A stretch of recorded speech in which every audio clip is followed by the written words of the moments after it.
Hi, this is Corey Franklin, and this is Remembering the Past, the show where we talk about people who've died recently, who've had a profound effect on our history, our society, or our culture. And our feature subject tonight is Gary Carter. Gary Carter died recently at the age of 57, and he was one of the greatest baseball catchers of our generation. He was, in fact, the greatest catcher for the franchise of the Montreal Expos, and he will remain that way since the Montreal Expos are a defunct franchise.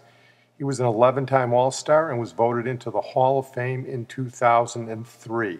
He was known for his aggressive style, his great defense, and his clutch hitting. And after he left the Expos, he moved on to the Mets. And while he wasn't the greatest Mets catcher in their franchise, that distinction belongs to Mike Piazza, he was one of the only captains that the Mets ever had. Here is how Gary Carter broke in with the Expos, and he actually broke in as an outfielder, and some of his teammates and coaches talk about seeing him for the first time in the early 1970s. I actually saw Gary in winter ball when he was a kid, and he was playing for Caguas in Puerto Rico, and I was at Bayamon, and right away you knew he was a special talent. He did the same thing that Pete Rose did when he walked. He sprinted down to first base. He just played the game hard, became a winner. And then he ran into a wall in Winter Haven and cut his forehead, and after that, they said, well, you better wear a helmet when you play the outfield. So he wore the helmet a little bit. He got, I think he broke a rib in Montreal trying to climb the fence in right field. When he was called up to the major leagues by the Expos in 1974, he acquired the name The Kid because of his hustling play, but he didn't last long in the outfield. He was sort of a danger in the outfield, and he took his talents to catcher where he's shown, and here he talks about the switch from the outfield to the catcher starting out for the Expos. Once it came to the conclusion that I was going to probably kill myself if I stayed in the outfield, that they were going to make me a full-time catcher. And then in 1977, when Dick Williams took over, that's probably the best thing that could have ever happened to me, because I loved catching. I loved being in on every play, all the pitch calling, working with the pitchers and all. And what I needed was the experience. Well, he got the experience, and he became part of some of the great Expos teams of the late 70s and early 80s that barely missed the World Series. We almost won in 1979. In 2 years, the pitching and the team improved so much, and you always have, when you have a good catcher out there, the team going to do good. Had the Expos made the World Series, they might have been able to remain in Montreal, but they lost a couple of very close games in the playoffs. An attendance started to flag, the franchise was in trouble, and they ultimately had to dump players with high salaries like Gary Carter. But he had a flair for the dramatic, and his last bat with the Expos, he went out in style. I'll never forget his last at bat with the Montreal Expos. He hit a double in right center over Andre Dawson's head.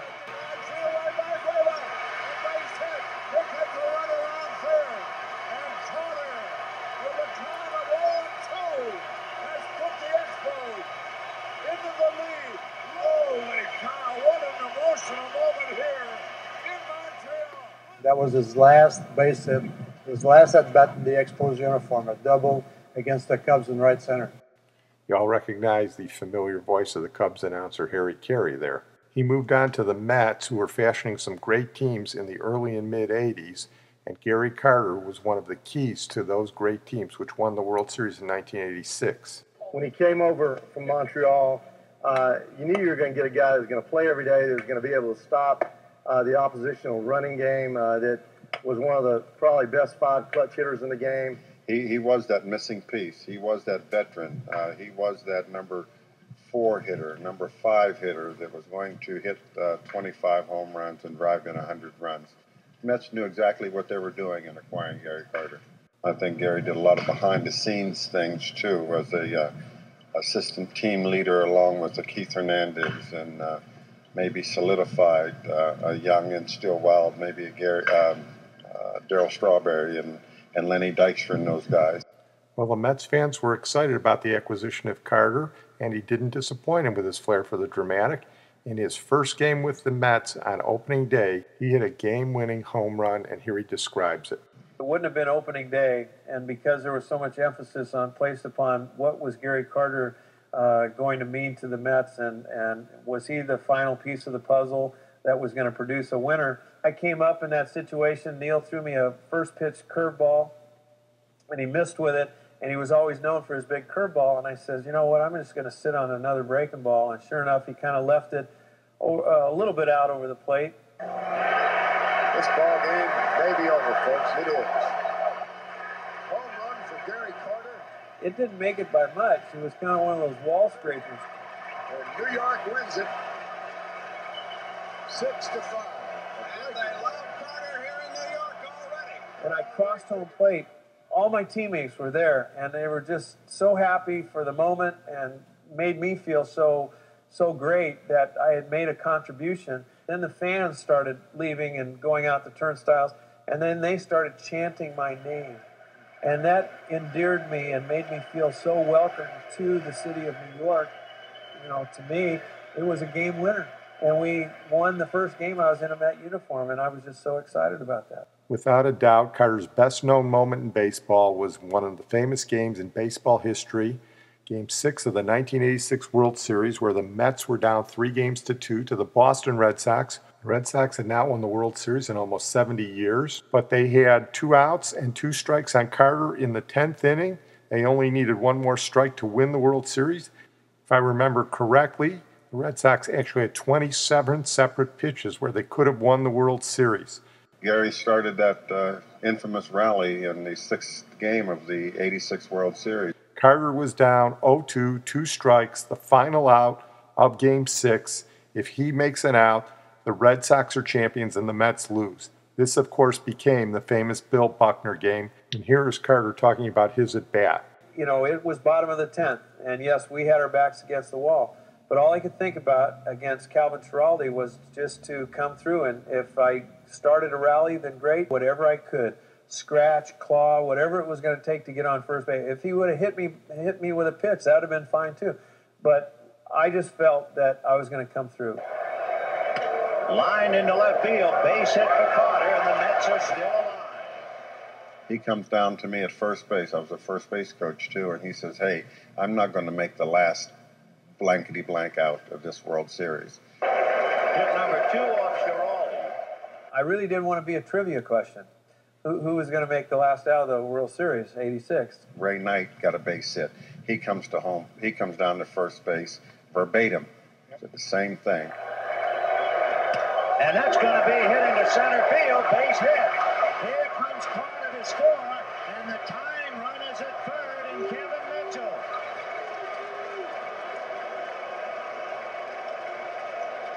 Then when the ball goes through Bill Buckner's Little legs, roller up along first. It gets through Buckner. Here comes Knight, and the Mets win it. 3-9 scores, and we win Game 6. Bill Buckner's initial thought was that, hey, we'll go to Game 7. To us, we felt now we have the momentum, and it didn't matter what was going to happen in Game 7.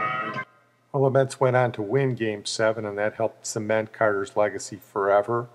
And here are some of the players and coaches that he played with and against who talk about the great Gary Carter. He was a post pro, workhorse. He did everything that he was supposed to do as a catcher, a fine defensive catcher, and one heck of a hitter.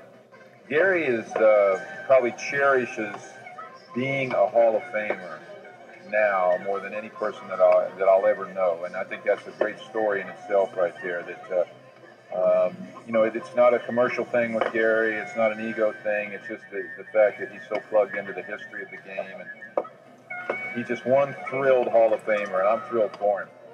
Well, he was a gamer. I mean, he loved the game of baseball, and his enthusiasm. If you were on the other side watching him play, you kind of hated him. Enthusiasm to me, like that, is confidence, and that confidence and enthusiasm rubs off on the rest of the guys. And I firmly believe that your team kind of mimics your best player.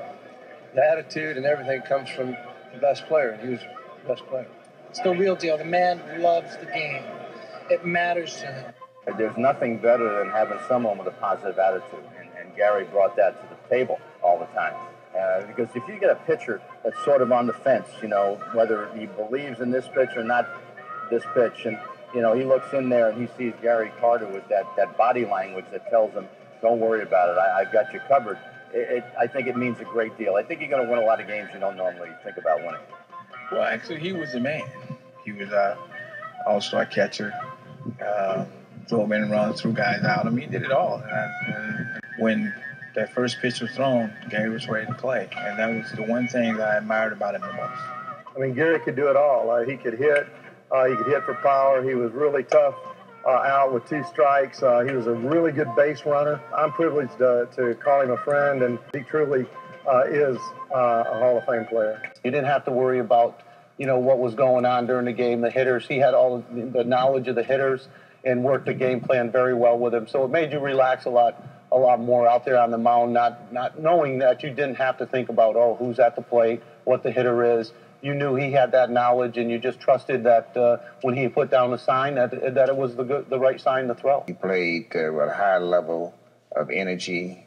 He was out to win, and it showed. His emotion showed. He was a great ambassador for his team. He was very good fundamentally behind the plate at blocking pitches and blocking you off the plate, too, on a base hit when you're trying to score. He was great at blocking the plate and keeping you from getting to the plate. When the game is on the line, he's one of those guys that you want up there at the plate, to get that big hit for you. As we say goodbye to Gary Carter, the final word is from one of the executives from the defunct Montreal Expos. Gary, bonne chance, félicitations, merci. Gary, bonne chance, félicitations, merci. I'd like to briefly mention Dr. Renato Dulbecco, who died recently at the age of 98. Dr. Dulbecco was an Italian-born American virologist who won the 1975 Nobel Prize along with Drs. David Baltimore and Howard Temin. They won the Nobel Prize for their discovery of the reverse transcriptase, which translates RNA into the DNA in cells. The reason this is important is it was the first time that people showed that a virus can incorporate its DNA into a cell, and this was very important in the discovery of oncogenes, genes that cause cancer, by inserting their genetic material into the cell's own factory to produce new cells. And it also became important in the later work on HIV.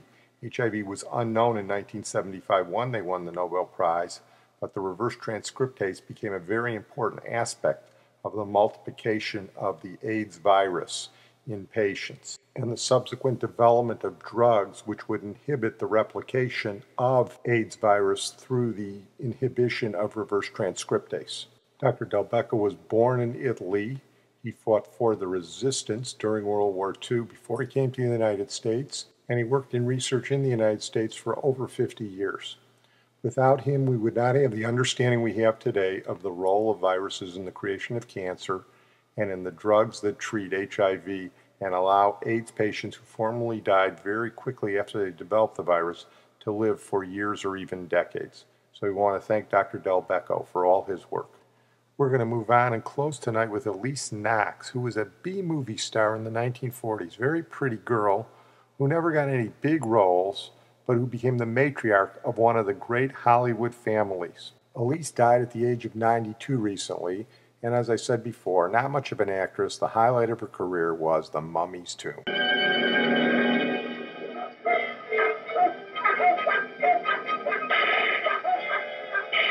Spawned from the depths of doom comes the most fearful monster of the ages, to strike with paralyzing terror the despoilers of ancient tombs.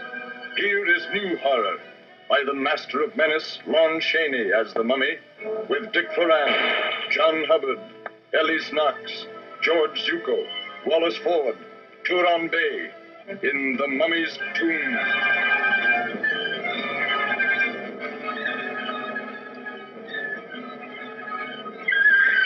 The creature that's been alive for over 3,000 years is in this town, and it's brought death with it.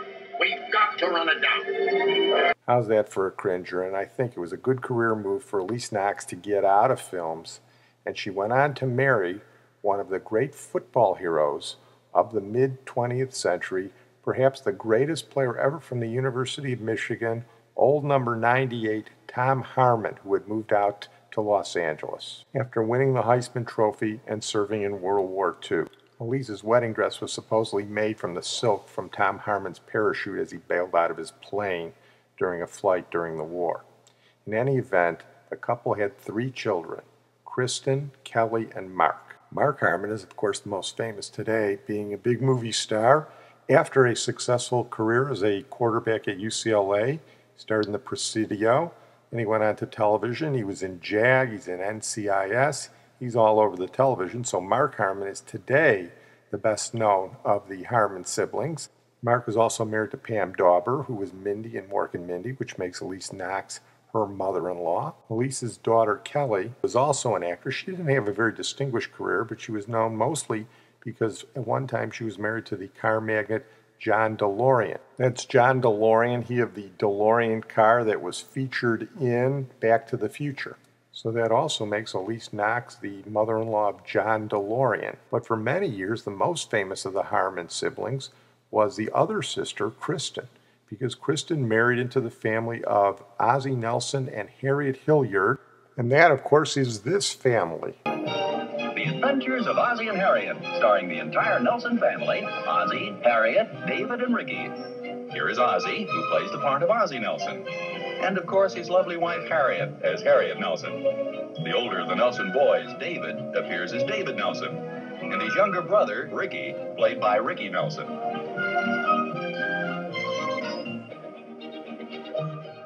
So for you, the Jewish persuasion out there, that meant Elyse Knox was Macha Tunim to Ozzie and Harriet. Well, as that clip said, they were the All-American 50s family. The band leader, Ozzie Nelson, and his singer, Harriet Hilliard, had 2 children, David, who we covered about a year ago, and the better-known Ricky. That's right, Ricky Nelson. Kristen Harmon married into the Nelson family, and she married the rock star Ricky. Ozzie put her in the show, and for a while she was part of the adventures of Ozzie and Harriet, and it all seemed like one big happy family. Both Tom Harmon and Ozzie Nelson were pretty domineering types, and behind the scenes it wasn't all wine and roses between Kristen and Rick. They stayed together for a long time, had 4 children, but then they split up before Rick died in a plane crash, and there was all sorts of terrible stuff going on, custody battles, alcoholism, affairs. Kristen went on later to marry Mark Tinker, the TV producer, so Elyse Knox was also the mother-in-law of both Ricky Nelson and Mark Tinker, and Macha Tunim to Mark Tinker's father and stepmother, Grant Tinker and Mary Tyler Moore. And in the next generation, 2 of the children of Kristen and Rick Nelson were Gunnar and Matthew Nelson, who formed the band Nelson, so Elyse Knox was the grandmother of Nelson. Here are Gunnar and Matthew, along with their brother Sam, playing a little bit of one of the greatest hits that their father ever did, Garden Party. I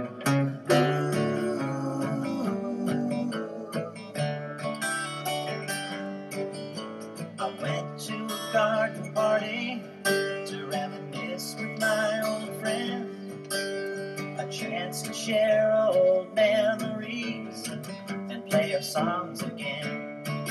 When I got to the garden party, they all knew my name, but no one recognized me.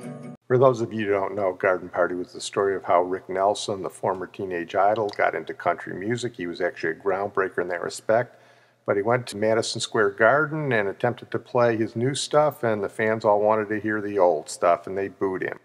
But getting back to the original thread, you can see that the Elyse Knox pedigree goes a long way. From Heisman Trophy winners, to radio stars, to TV stars, to movie stars, to rock band. It was a long way from the Mummy's tomb. That'll pretty much do it for Elyse Knox. Well, I'd like to thank my producer Sid Tepps, and our closing song tonight is going to be by Elyse Knox's son-in-law, Ricky Nelson. It's a song that speaks to the issue of fame, written by Don Gibson. The greatest version was done by Ronnie Millsap, but Ricky Nelson might have done the second best version.